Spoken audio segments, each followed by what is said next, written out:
Okay, and now we are live sa aking YouTube channel. By the way, you can click the yung tanong na nakalagay diyan na live on YouTube. You can click that one. Makita niyo diyan view stream on YouTube at saka copy streaming link para ma-share niyo sa classmates ninyo. So let me share to you my PowerPoint. I think nahatag na ako niya sa president ninyo. So let's discuss angle measures, coterminal at saka reference angle. So for this morning, I am going to discuss angle measures. So let me project my screen. So let's discuss the first part of our session this morning is angle measure. So trigonometry comes from the Greek word trigonon, which means triangle, and metron means to measure. So architects use, not just architects by the way, it's engineers also. Architects and engineers use trigonometry to calculate roof slopes and structural loads. And di ba napansin niyo sa mga engineering courses at saka architecture na course, di ba, they are usually into mathematics. And kaya nga one of the prerequisite talaga enrolling to engineering courses, same with architects courses, you should master trigonometry algebra. Why? Kasi pagdating niyo ng college class, then mahina yung foundation ninyo nito, do not expect talaga na easy lang sa inyo. Kaya for sure, mahihirapan talaga kayo. And based on the experiences of my students, they shared talaga na yung math ng senior high school is talaga medyo dili siya kanang man daw, depende lang daw sa teacher kay they understand that there are topics man sa engineering na wala na discuss sa senior high. Kaya pagdating man ng college, there are ang topics kasi are very medyo mataas na yung topics nila, medyo mahirap na. So kaya nga you need to have a good foundation in algebra at saka trigo. Again, para di kayo mahihirapan pagdating ng college niyo if you want to enroll engineering courses or architect. May math pa rin sa architecture. Trigonometry is a branch of mathematics that deals with triangles and their measures, and this can be used to determine the height of tall objects such as buildings without measuring the actual objects. And in this lesson also, you will learn about the essential concept in trigonometry, which is angles that are measured using degrees or radians. And I am sure that some of you here, you already know, radian to degrees to radian or this lesson because maybe some of you here are mga nasa special classes during their high school. But I understand also that there are students na first time pa nila maka-encounter na ganitong lesson. So please makinig kayo sa klase natin para hindi kayo mahirapan. So the objective this morning, at the end of the lesson, you will be able to define a unit circle, define a radian, convert degree measure to radian measure, and vice versa. So ito talaga yung natin. Ito talaga yung main objective natin this morning. How to convert degree measure to radian measure. And please, I do hope na amoy paper and pen dyan sa gilid ninyo. Kasi we are more on practice test later. I will magbigay ako ng isang example then or one or two examples, then after that one kayo na, I will let you solve the problem, of course naman for practice test para masanay din kayo. So when we say unit circle, the unit circle is a circle, malamang. A unit circle is a circle with a radius of 1. From the word itself, unit, it's 1. Okay? So the unit circle is a circle with radius 1. And also, the center of that circle is located at the origin. Again, the center of that circle is located at the origin. Saan ba makikita yung origin? It's at the 0, 0. The origin is 0, 0. Yan. And take note, the equation plus y squared is equal to 1, di ba? if you are going to find the center of this equation of the circle, the center is located at the origin or 0, 0. Also, the radius is 1. Kaya nga, this is the equation of the unit circle. And this equation is very important later kasi we are going to determine whether that point is on the unit circle. Later, may gagawin tayo dyan. Sorry.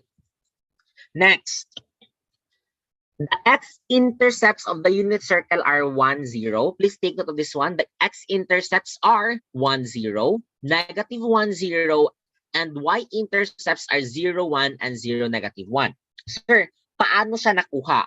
Paano nakuha yung mga x and y-intercepts na yan? Take note ha, there are only 2 x-intercepts and 2 y-intercepts in a unit circle. Okay? Dalawa-dalawa lang sila. And paano yan siya nakuha? Now, let me share you with this one. I gave you kanina that the standard equation or the equation of the unit circle is x squared plus y squared is equal to 1. Yan yung binigay ko. That is the equation of the unit circle. Now, to find the x-intercept rather, to find x-intercept, yan, you are going to let y is 0. Again, to find the x-intercept, you are going to let y is equal to 0. So if this is our equation, x squared plus y squared is equal to 1, then y is 0, you will have x squared plus 0 squared is equal to 1. Substitute or plug in the value of your y, which is 0. So the remaining is x squared is equal to 1.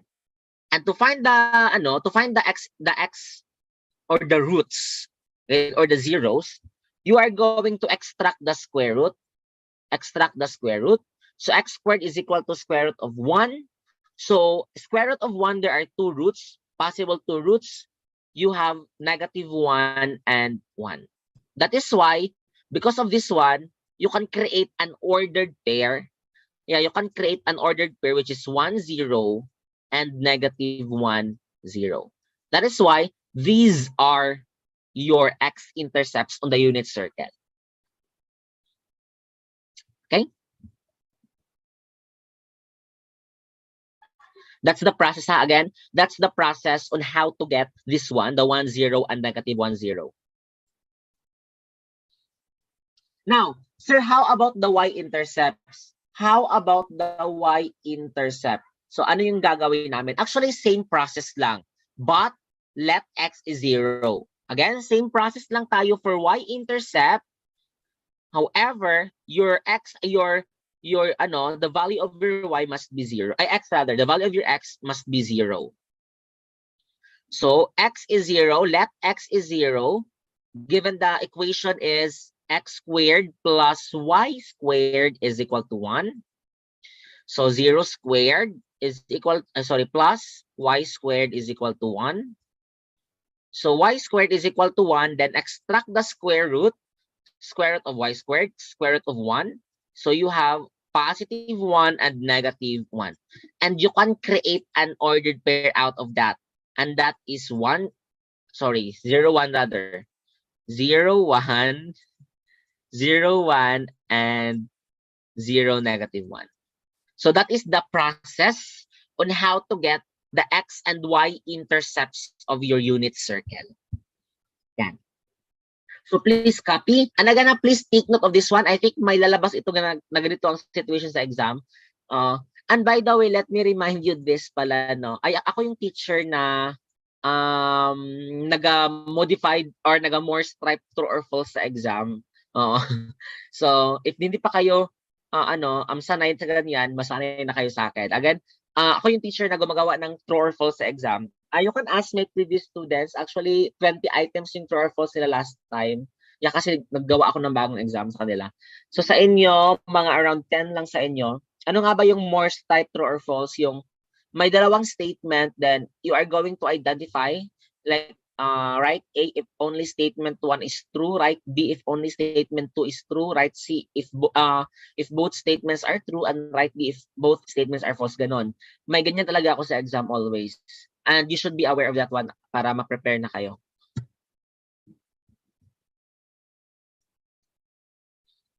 Sige, let's continue.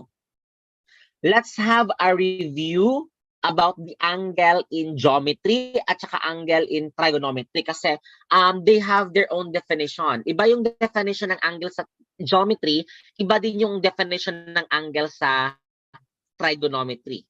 In geometry, an angle is a figure formed by two rays with a common endpoint called the vertex. Ito yung definition ng angle in geometry. This one. Two rays. When we say rays, by the way, rays are a line in which it has only one, it has one endpoint at saka one yung may arrow, guys, I forgot the term. Yon.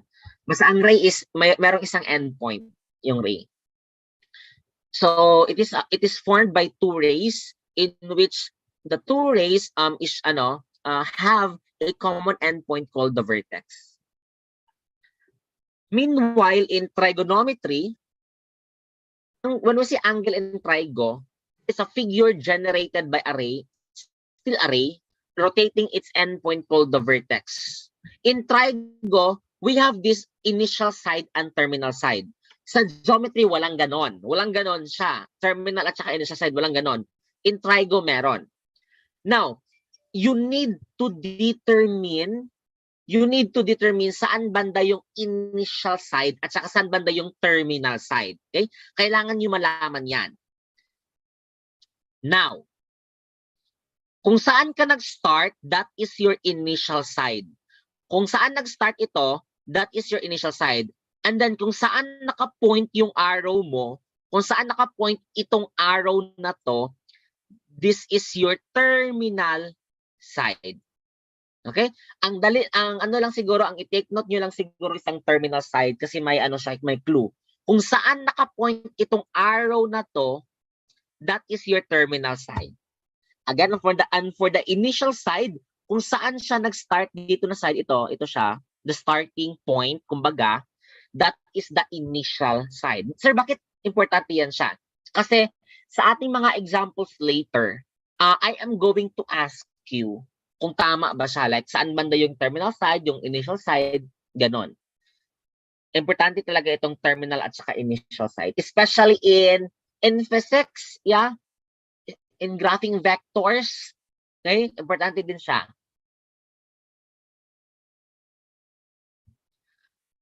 Again, please take note of this one. Kung saan naka-point itong arrow na to, that is your terminal side. So again iba yung definition ng geometry at saka ng trigo in terms of angle. But meron silang similar, meron silang common. They are both rays pa din. But it is generated by a rotating ray for trigo, and the endpoint is called the vertex.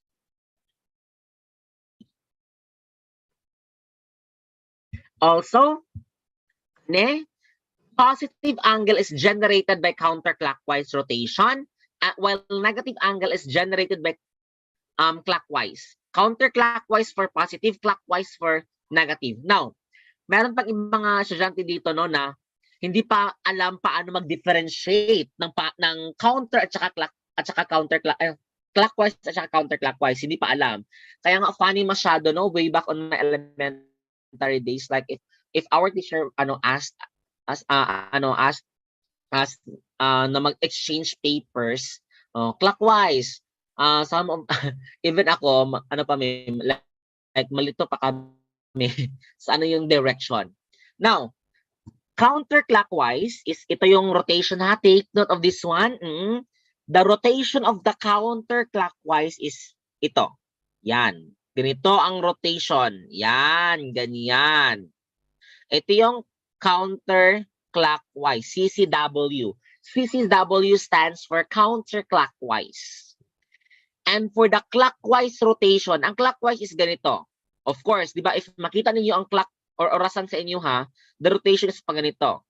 Pag ganito, yan. This is the clockwise rotation. Okay? Clockwise rotation. Now, this is the initial side. Class, tingnan nyo lang itong arrow na to. Tingnan nyo itong arrow. Kung ano yung rotation niya, kumbaga, it will determine your angle. Is it positive or negative? So in this case, itong rotation na to is papuntang counterclockwise. That means the angle is positive. And ito, tingnan mo itong arrow na to, it's going clockwise rotation. That means the angle is negative. Okay? So yan yung i-take note ninyo, positive angle and negative angle. Now, let me let me discuss with you how to graph an angle. Actually, na-discuss na siya high school, no? During your face-to-face siguro. Let's have a review. How? Paano mag-graph ng angle? Sige, let me give you an idea because I will be the one na maggawa ng PT ninyo. So, so one of your PT is merong graphing of angle doon. It's a by group PT.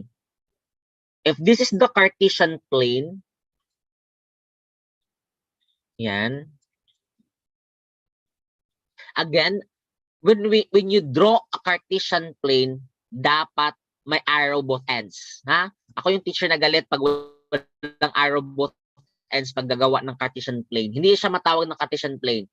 So let me give you this example. What if the example is 60 degrees? 60 degrees is positive. Okay? Positive. So 60 degrees is located here. So dapat yung arrow natin is ganito. From this, yan. This is 60 degrees. Okay? And by the way, I almost forgot pala. I almost forgot this one. Let's have a review about this one. What are the angles? What are the angles located at quadrant 1, quadrant 2, quadrant 3, and quadrant 4? What are the angles? By the way, please take note of this one. This is very helpful. Sige. For quadrant 1, the angles located at quadrant 1 are angles between 0 to 90. For quadrant 2, the angles between 90 to 180 degrees.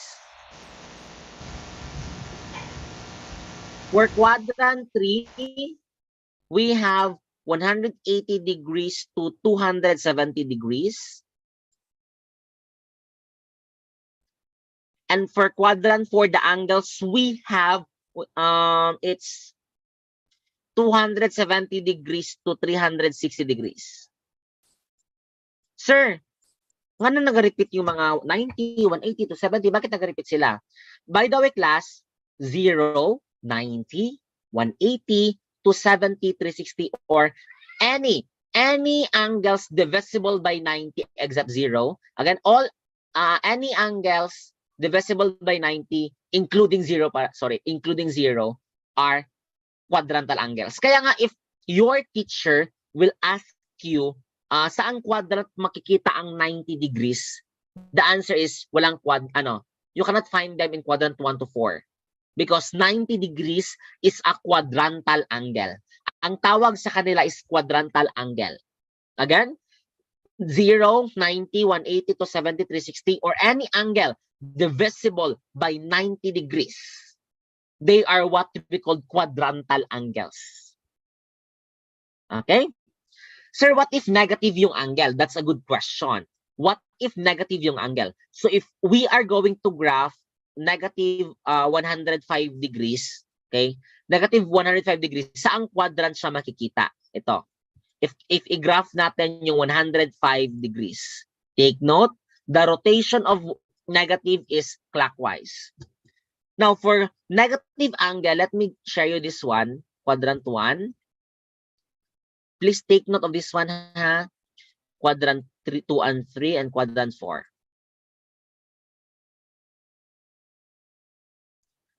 For quadrant 4, the angles, basta negative angle, you have 0 to negative 90 degrees.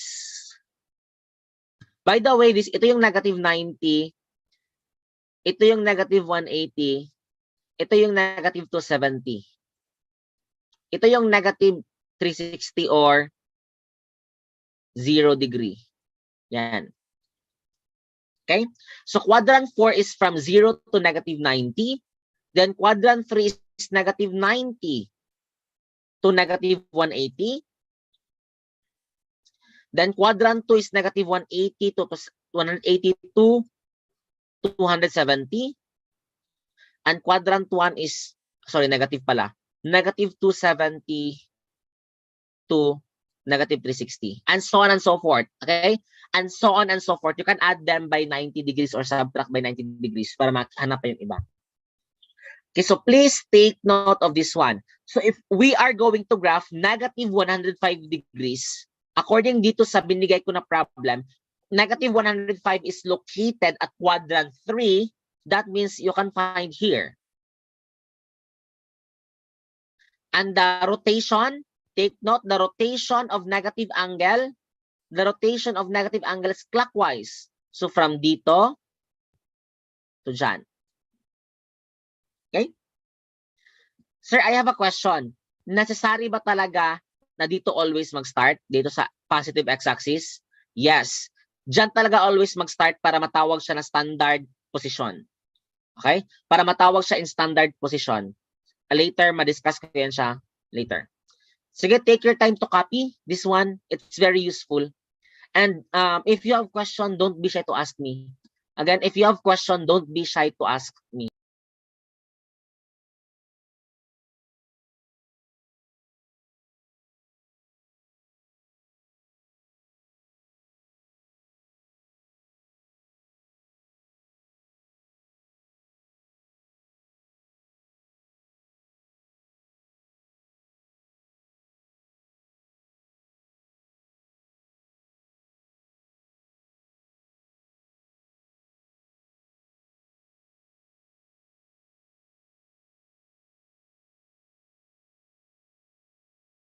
Okay, sige, let's proceed.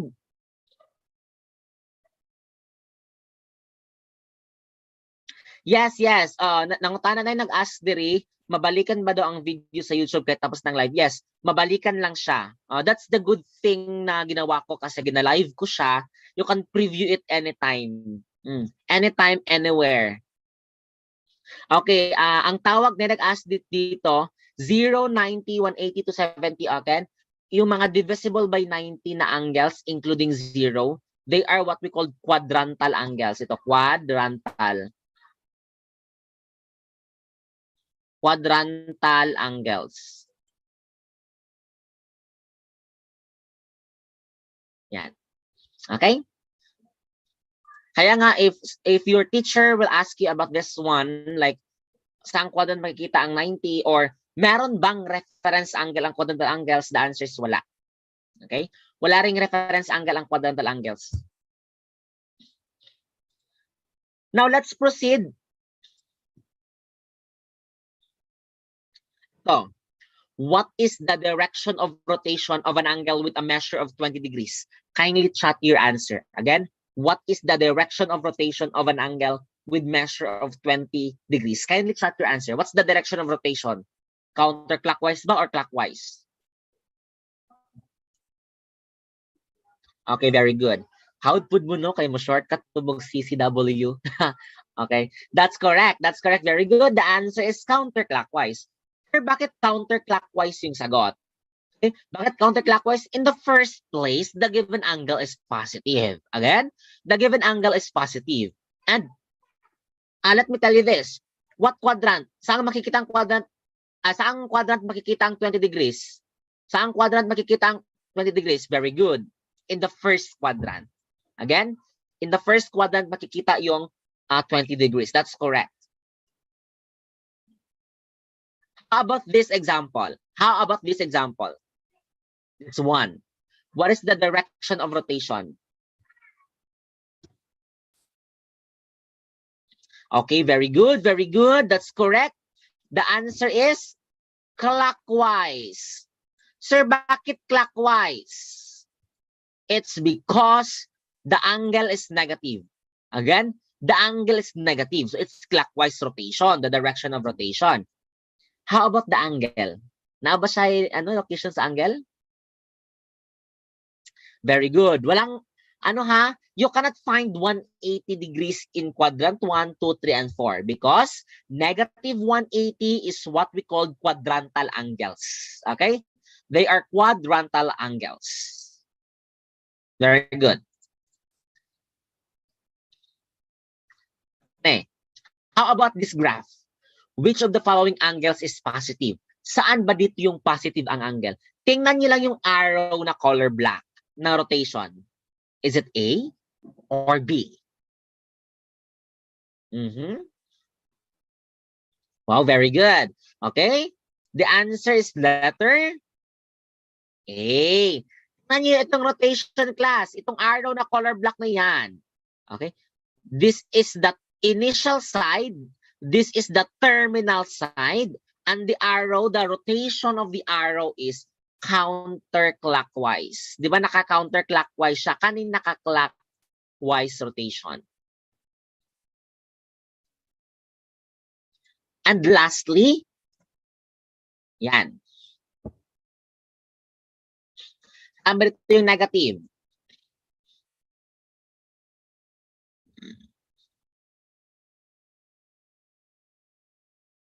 Okay, very good. Very good. The answer is letter B. Tingnan mo itong arrow. Okay, basta kung saan ganin yung rotation ng arrow mo, that will identify the your angle. It's clockwise rotation, so negative siya.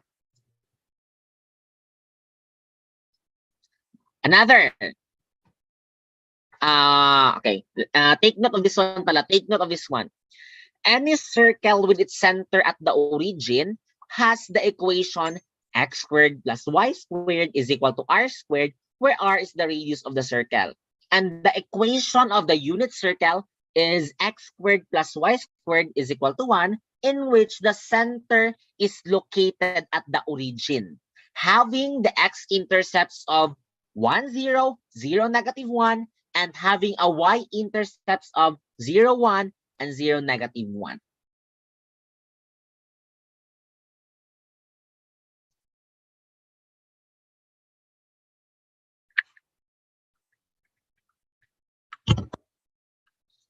Sige. Okay, ito yung isa sa mga importante natin na lesson this morning. We are going to determine whether this ordered pair or this point is on the unit circle. Okay? We're going to determine whether this point is on the unit circle. Now, one of the important topic siguro na kailangan nyo i-review is how to solve radicals. Naka-radicals kasi siya, di ba? Naka-radicals. So, oh my God, naka-radicals siya. So, baka mahirapan kayo. Kaya nga, please review your lesson about radicals. That's a very important na lesson, especially in this part. Okay? Now, sir, paano? Paano nga ba mag-determine if this point is on the unit circle? Paano nga ba mag-determine? Now, we are going to use the equation. We are going to use the equation of the unit circle. This is the unit of the, di ba, this is the equation of the unit circle, tama? Tapos, sir, sa may buhaton anak sunod? Okay. This is your x, this is your y. Again, that is your x and that is your y coordinate. Now, i-substitute nyo lang, class. I-substitute nyo lang yung x ninyo dyan. Kung naapa ba'y masubstitute na x, yan, over 3, then squared, plus, i-substitute nyo ang value ng y, square root of 6 over 3, squared, is equal to 1. Now, if mag-solve kayo nito, if mag-equal siya into 1, that means this point is on the unit circle. Again, if mag-equal to 1 siya, that means this point is on the unit circle.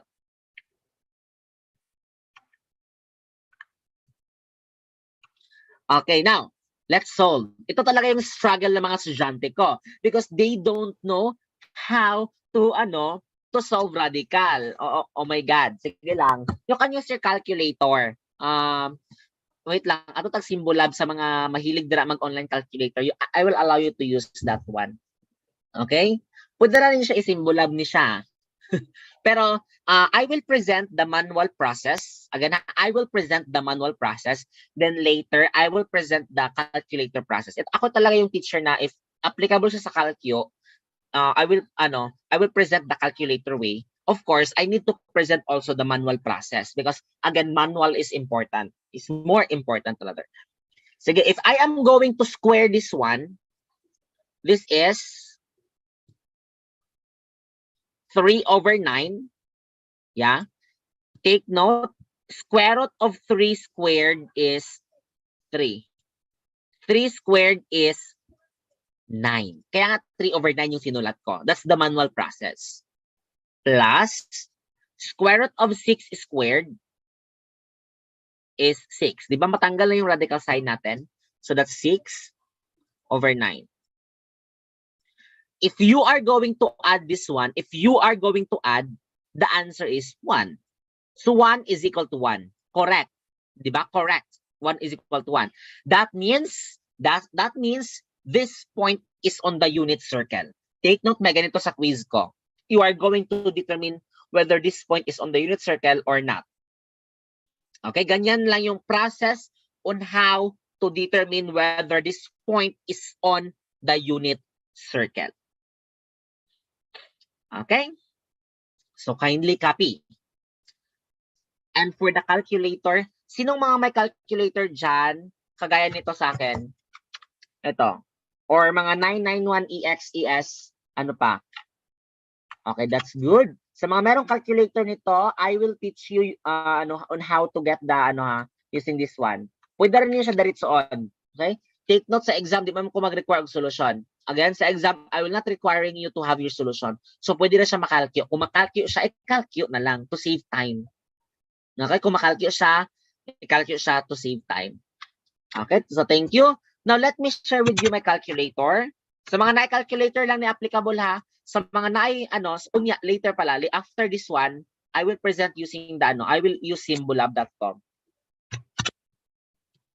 Wait lang, ako sa i-install akong I-install sana ako ang connect ako sa kuang phone to Zoom to iPhone.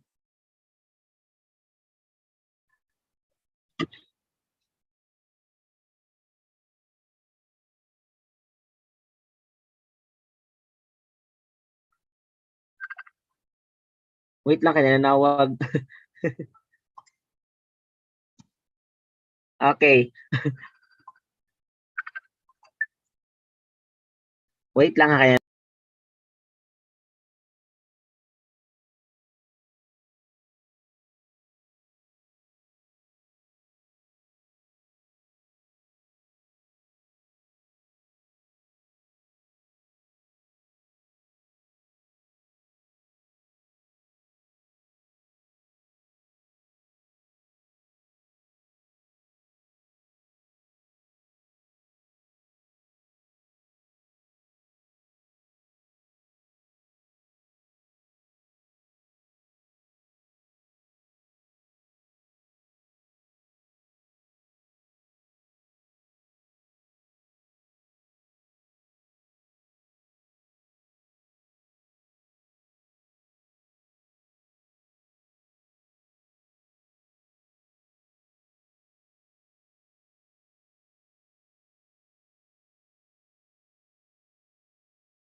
Okay, let me share it to you again.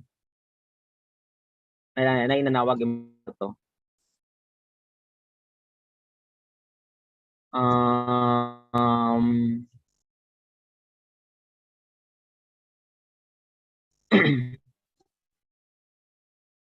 Okay, sa mga na-calculator, let's use this one. Wait lang ha, nag-loading pa siya. Zoom.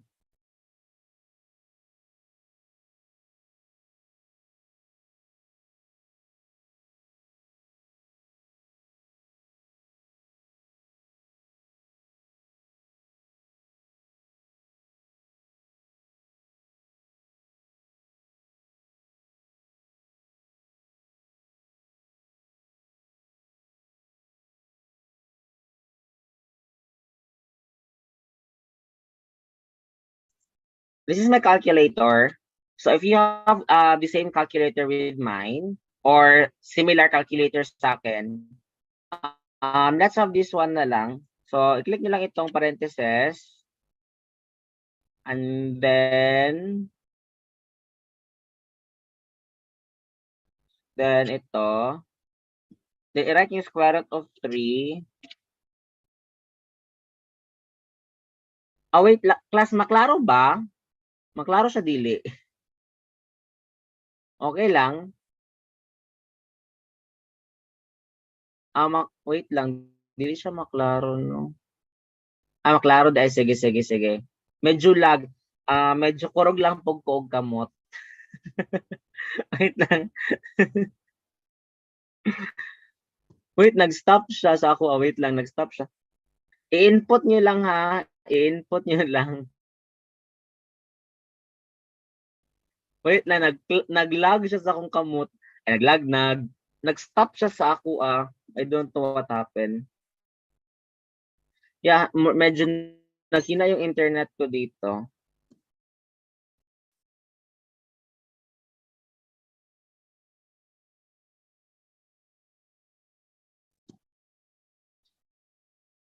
Dili na ako ka-share kasi problema ng Apple to Zoom.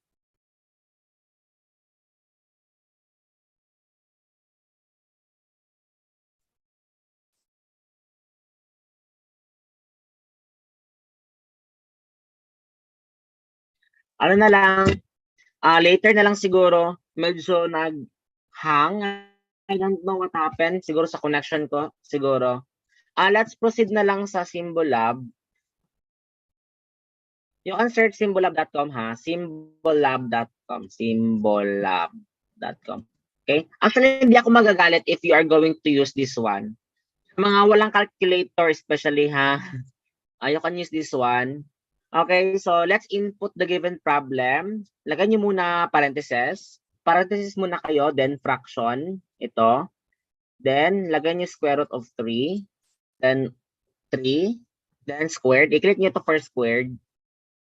Then, plus, parentheses una. Then, fraction. Then, square root na again. Then, 6. Then, over 3 squared. So, i-click mo yung go. Lalabas yung sagot natin na 1. Lalabas yung sagot natin na 1. So, yon, you can use this one para di na kayo mahirapan pa. At saka, I will allow you to use this one naman din. Especially exam. So, sa mga walay calculator, sa mga nagdali pod, you can use this one. Okay? So, let's go back to our lesson. So, this one, this point is on the unit circle. Again, this point is on the unit circle. Now, how about this point, class? How about this one? So that the point Q1 half and negative square root of 3 over 2 is on the unit circle. Kindly determine daw. Naba siya sa unit circle, yes or no? Kayo daw ang mag-solve. Take note, use the equation of the unit circle. X squared plus y squared is equal to 1. So use this equation, x squared plus y squared is equal to 1 to determine whether this point is on the unit circle. Sige, pag-practice mo solve, practice.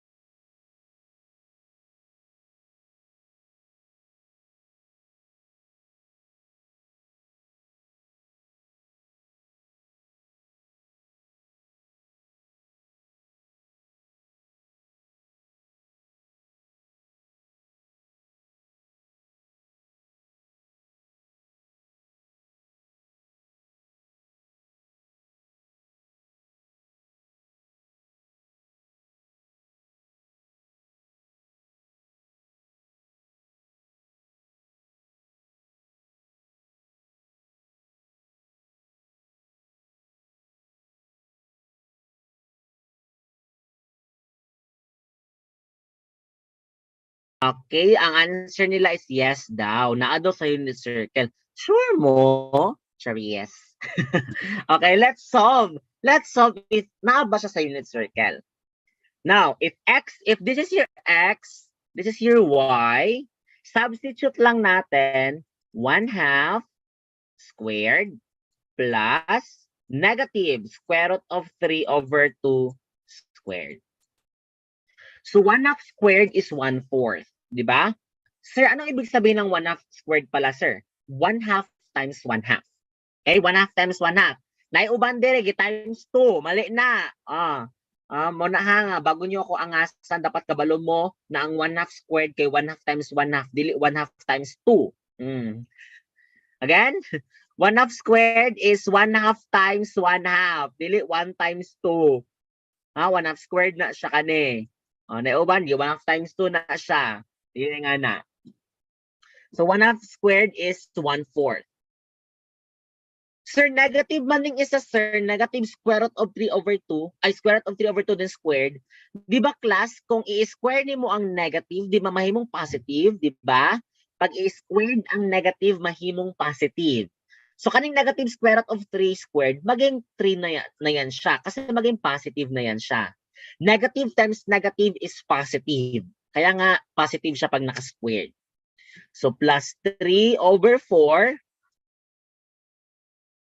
So 1/4 plus 3/4 is 1 is equal to 1. So congratulations, very good. You got it kasi the correct answer is yes. This point is on the unit circle. Again, this point is on the unit circle.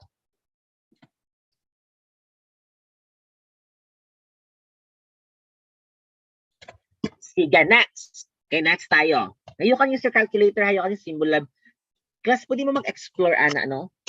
Symbollab.com, Photomath, iMath Health, ganon.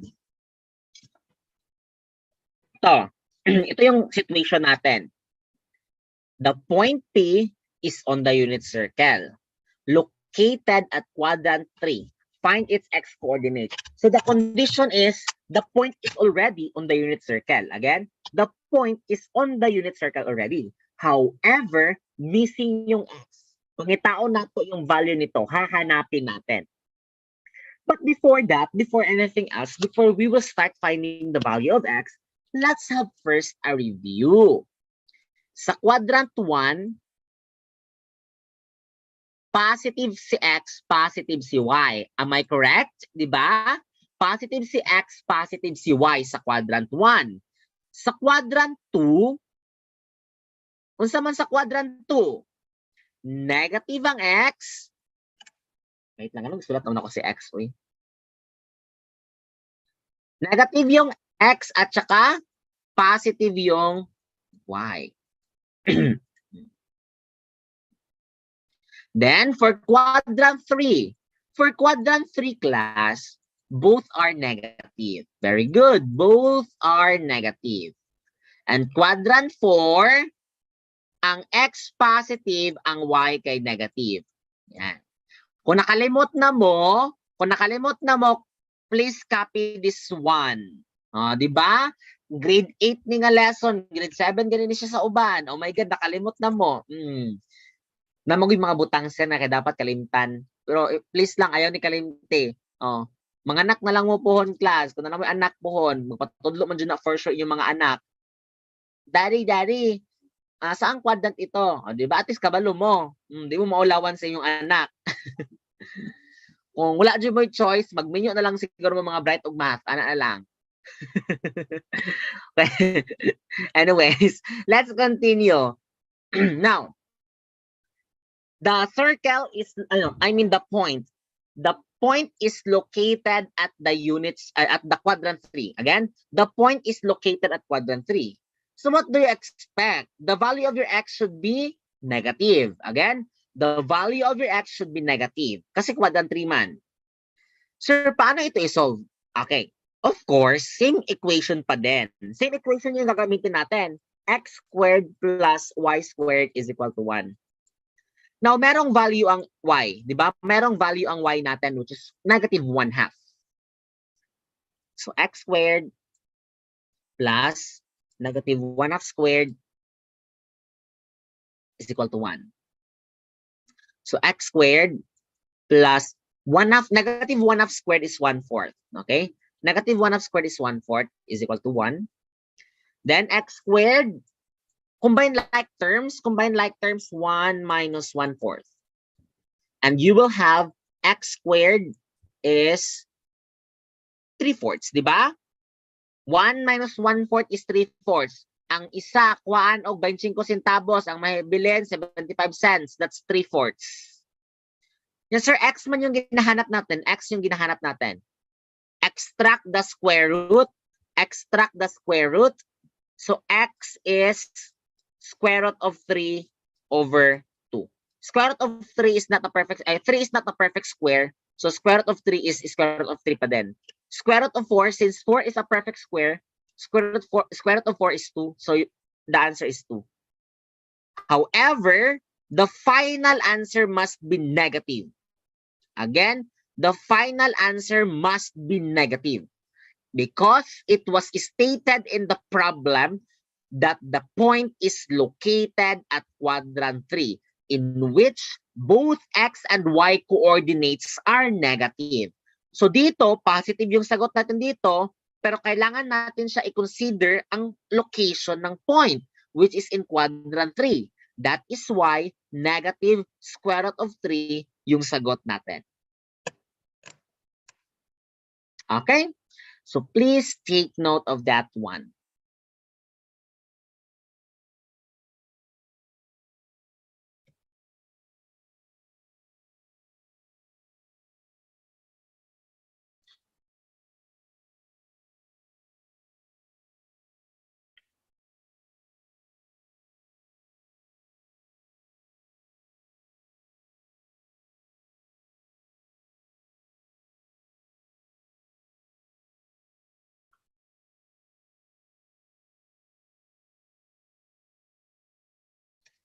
Okay.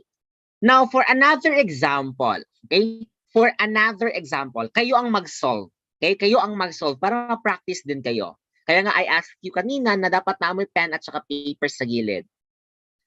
Sige? For another example, kayo ang mag-solve. So kindly answer this one. By the way, may ganito sa quiz ko. May ganito sa quiz ko. So please have a copy. Ito. The point P is on the unit circle located at quadrant 2. Take note, quadrant 2, find its y coordinate. So please solve this one. Okay, so I will give you time. Okay, wait, may inom sa tubig ha.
Okay, let's solve. Sige, na mga nakakuha. However, you should have, you should consider your answer into, naka-rationalize dapat siya. Kasi in mathematics, we do not allow that our answer is in radical form. I mean, ang denominator rather. Again, our denominator, we are not, we will not allow to have an answer na yung denominator merong radical sign. Okay? So, paano nga ba ito isolve? Given the equation, x squared plus y squared is equal to 1. The x coordinate is already given. Okay, the x coordinate is already given. So, you have negative square root of 2 over 2 squared plus y squared. The condition is located at quadrant 2. Nasa quadrant 2 daw. Take note. In quadrant 2, negative ang x, positive ang y. Di ba? Negative ang x, positive ang y. So that means our answer here should be positive. Kasi y man yung ginahanap natin. Y ang ginahanap. So the y must be positive. Now, square root of 2 over 2 squared, the answer is 2 over 4 plus y squared is equal to 1. So you have y squared is equal to 1 minus 2 over 4. This means y squared is 1/2. Okay, 1/2 yung y squared natin. Extract the square root, So you have y is equal to 1 over square root of 2. Ito yung sinabi ko na bawal kasi we do not allow na yung denominator natin magkaroon ng radical sign. So ano yung gagawin natin? We have this process called rationalizing the denominator. Again, we have this process called rationalizing the denominator. What's the purpose of that one? The purpose of that one is eliminating the radical sign on your denominator. So we are going to multiply this one, both sides by square root of 2. So your answer should be square root of 2 over 2. Sa mga na-calculator dira, mugawas na siya diretso. Again, sa mga na-calculator, mugawas na siya diretso. Nga square root of 2 over 2. And that is the value of our y coordinate. Okay, so please copy.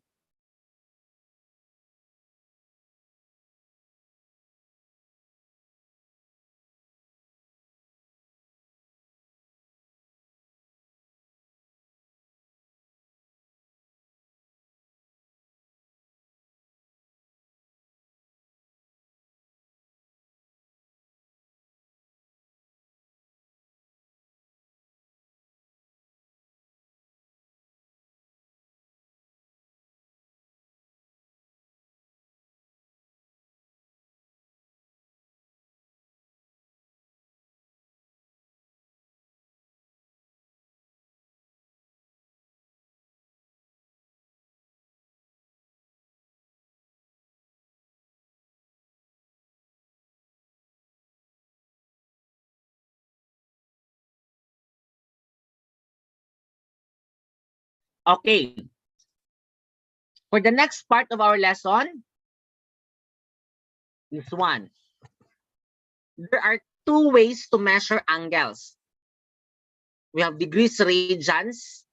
By the way, tatlo sila no, in higher mathematics, tatlo sila. Degrees, radians, at saka gradient. That is why, kada kung makita niyo sa calculator niyo, kada makita niyo sa calculator, i-check niyo yung calcio class.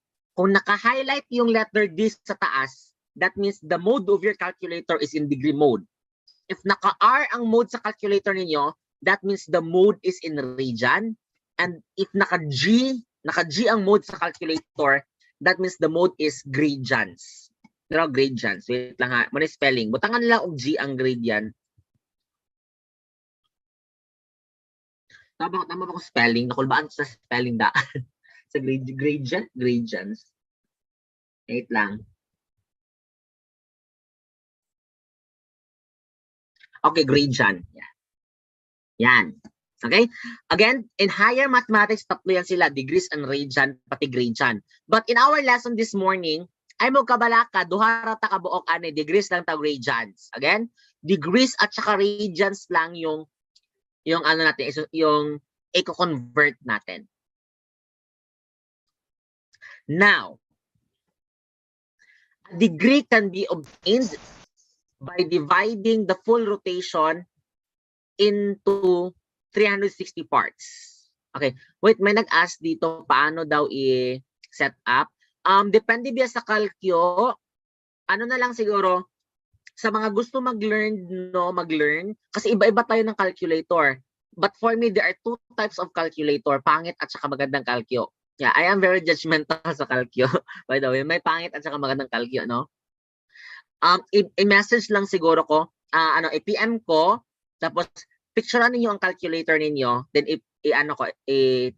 tingnan ko ano yung gusto niyo i-set up ninyo kasi in solving trigonometry, it is very important na dapat tama ang mode ng calculator. Tama ang mode sa calculator ninyo. Like, alam niyo ba pag ang mode ninyo is naka-degree, if you encode cos 60 degrees, ang lalabas is square root of 3 over 2. Pero pag naka-region ang mode ninyo, then you are going to input cos 60 degrees, hindi square root of 3 over 2 ang lalabas, iba. Kaya nga, moding in calculator is very important. Okay? So, but before that, kailangan nyo ma-determine ano yung region at ano yung degree mode. So, let's have a review first. The arc of a circle is part of its circumference, and the arc length is denoted by S. So, in this figure, the arc length here is BC. Arc BC. The central angle theta is formed by two radii in a circle whose vertex is the center of the circle. The measure of the central angle theta is equal to the ratio of the length S and the radius R of the circle, or theta is equal to S over R. But there is a separate lesson to that. Yeah, there is a separate lesson to that. So, i-skip muna natin ito. Now, what is radian? Radian is the measure of the central angle theta that corresponds to an arc such that the arc length S is equal to the radius of the circle. That's radian. How many radians is a full rotation? By the way, full rotation is how many degrees? Full rotation is how many degrees? We have what? We have, very good, 360 degrees. Okay? Full rotation is 360 degrees. Now, how many radians are there in full rotation? We have 2 pi. Again, 360 degrees is equal to 2 pi. Now, how many radians is a half rotation? Kung ang full rotation is 360, that means the half rotation is 180, di ba? 2 pi is 360. Kung ang half rotation is 180, that means the radians in 180 degrees is, we have, very good, pi. Okay? 2 pi is 360 degrees. Pi is 180 degrees. So please take note of that one. Oh, pi. Ang gikaon karon kay pi. So, it's ubi pi. Okay, so by the way, I want you to write this one. To convert degrees to radian, multiply it by pi over 180. To convert radians to degrees, multiply it by 180 over pi. Again, to convert degrees to radians, multiply it by 180. To convert radians to degrees, multiply it by 180 over pi. So please copy this one.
Okay. Before tayo mag-proceed sa conversion of radians to degrees, let's have this example first. So, in calculator, we have this one, express 112.58 in degrees, minutes, and seconds. In manual solving, ganito yung process. Again, in manual solving ha, later i-present ko yung sa calcio. Makalcio ra po ni siya. The manual solving is ito. 112.58. Itong nasa ano, the whole number is the degree already. 112 degrees. Kaya yung whole number natin na 112, that's already the degree. Ang minutes, okay? And ang decimal point na the remaining decimal point is 0.58. I-multiply mo siya by 60. So 0, 48, carry 4, it's 34.80. Diba? 34.80. Ang whole number ani na 34, ang whole number na 34, that is your minutes. The remaining decimal na naman, itong 0.80, the remaining decimal naman is, i-times mo siya by 60, and that is 48. That means the seconds is 48 seconds. Okay? The symbol for degree, of course, ito. The symbol for minutes is isang ano lang, parang apostrophe. Ang symbol ng seconds is naka-quote na ganito. Dalawang apostrophe. Okay? Again, this is the manual process. The whole number is the degree already. Yeah, constant yung 60. Okay. Let me explain bakit constant yung 60. Di ba, class? Ang whole rotation kay 360. Di ba? Ang isa ka orasan is, di ba, 360, di ba, na siya ang angle. Now, di ba, sa isa ka orasan, class, di ba, 60 minutes, di ba? 1 hour is 60 minutes. And 1 minute also is 60 seconds. Kaya nga, 60 yung gi-multiply natin. And that is constant. Constant na siya. Okay? So again, ito yung process, yung whole number, ito na siya. Yung remaining decimal, i-multiply mo siya by 60. If na pa siya decimal, ang whole number ano niya, may ibutang diri sa minute. Ang remaining decimal, i-multiply again by 60. Ito na siya. Sir, what if, ito yung tanong ko, what if na pa yung decimal diri? What if meron pang decimal nito? Kapya lang, okay? Kapya lang siya diri, isumpay lang siya sa seconds. Again, kapya lang siya din, isumpay siya sa idagdag niyo siya sa seconds if may decimal pa. Kasi sa seconds lang man tayo hanggang seconds lang tayo. Now for the calculator class, let me show this one. Nabot naman ko TikTok. Wait lang ha. Let me share it to you this one, my calculator. I do hope di na siya lag. Ha.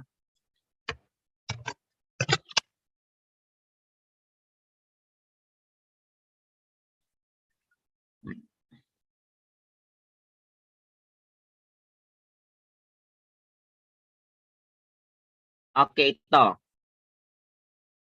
Ating example is 100. Wait lang, wala pa rin na on. 112.58. Yan. I-press nyo lang yung equals. Of course, pag i-press nyo yung equals no, naka-fraction siya. I-press lang ng SD. Kanang SD. Yan. Tapos, i-press lang nyo. Nakakita mo ani?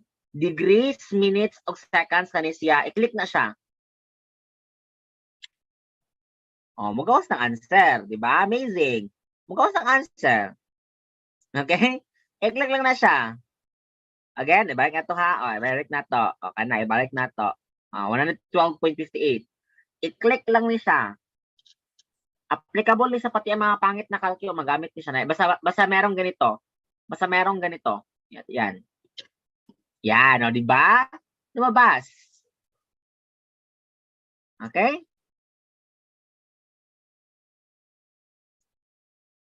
Sige. Merong question, saan galing yung, wait lang, wala. Saan galing yung 0.80? Okay. Okay, saan galing yung 0.80 dito? Class, ito.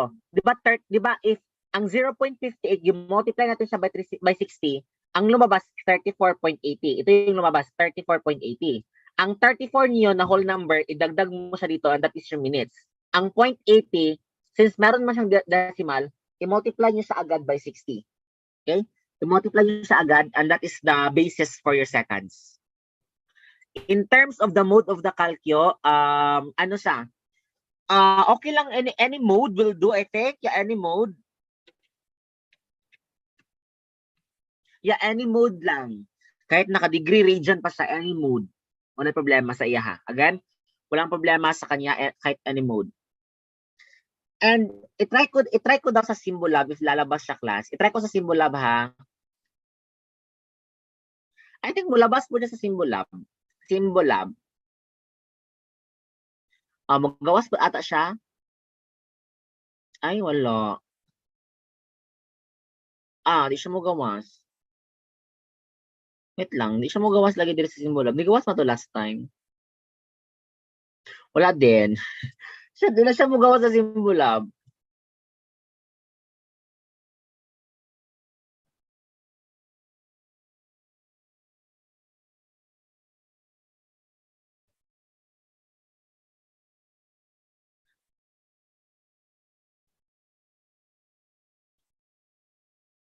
Wala, di lagi siya magawas sa ako Amo to yun sa tuna ko sa Symbolab last time, nakalimot ko. Di siya magawa sa Symbolab, I don't know why. Kung wala mo kalkyo, mag-manual solving na lang kayo. Okay, manual solving na lang kayo. And I think for our last example, kasi it's already 11, no? It's already 11. For our last example, kindly solve this one. For the last example, ito.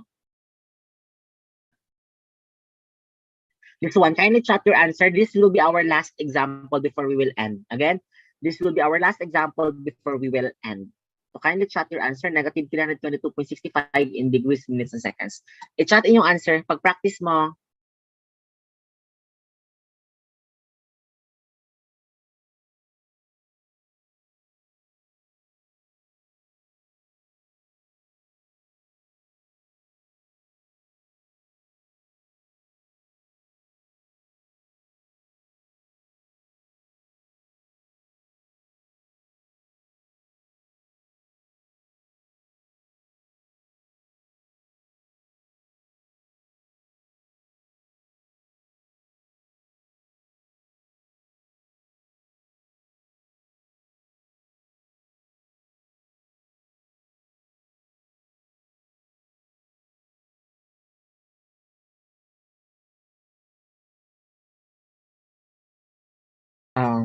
sige, manual solving natin manual solving natin.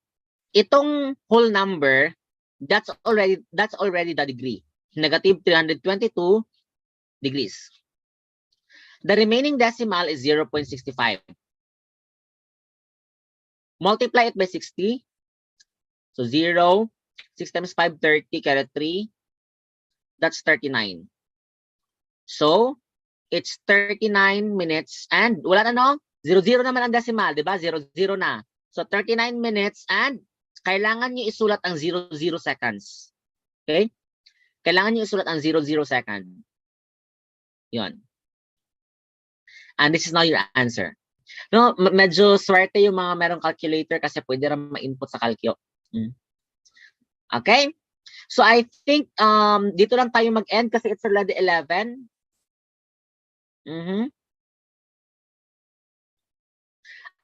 Class, ayaw mo kabala ka sa kung quiz o exam. Honestly, murag nasa mga instruction or note always. Again ha, ako ang quiz class, nasa mga note, meron akong ginalagay ng mga note. For example, for your answer, i-follow dapat ni siya nga note. Okay? Again, sa kung quiz, sa Quipper, nasa mga note usually pag nakaganito. Yes, may mga note talaga. So, ay mong kabala ka. Or, during quiz, you can you can message me naman. Wala problema sa ko if mag-message mo what about the instruction or sa ba. Murag, ay, okay, wait, good question. 00 ba daw o 0? Ay, okay, okay ra isa ka 0 lang. Yeah, okay lang isa ka 0. Yeah, isa lang ka 0 di ay, sorry. Isa lang ka 0.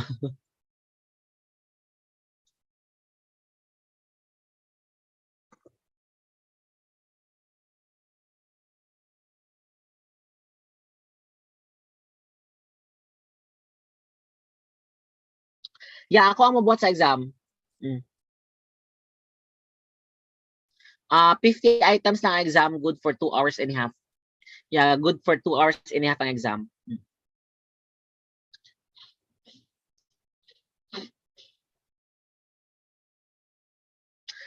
I think ako ata ang mag-grade sa inyo, ha? Or wait lang, wait lang ha, i-ask ko muna yung principal natin. Yeah, I am going to ask the principal about that one. Di ako sure ha, di ako sure. But sa exam, I'm sure na ako ang gagawa ng exam. In terms of grade, parang ako pa din siguro, I think. Sige. This concludes our our discussion this morning. So if you want to to do an advanced practice test, you can this one. You can solve this one lahat.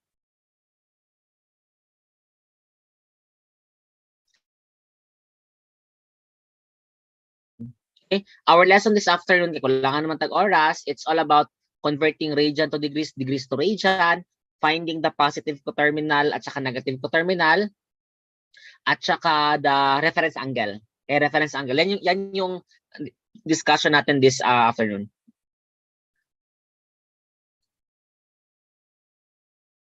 Ang ginapapasa ni Mami ka siguro na activities, actually I can access that one sa Google. 'Di ba nasa Drive, 'di ba nasa Gmail, tama ba ko?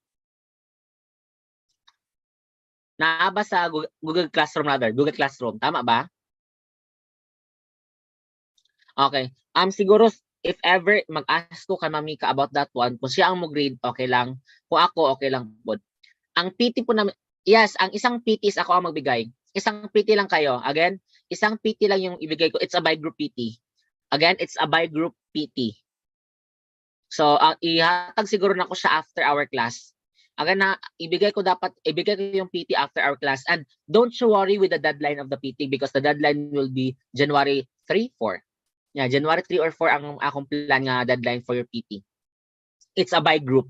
Kasi I need to have the list of the the class list rather. Kailangan ko makita yung class list para ma-distribute ko ang grupo. The grupo is ako ang magpipili. Kaya ako yung pipili ng groupings ninyo. About 5 groups lang manata, so approximately around 7 to 8 members per group. Yan lang. Okay, so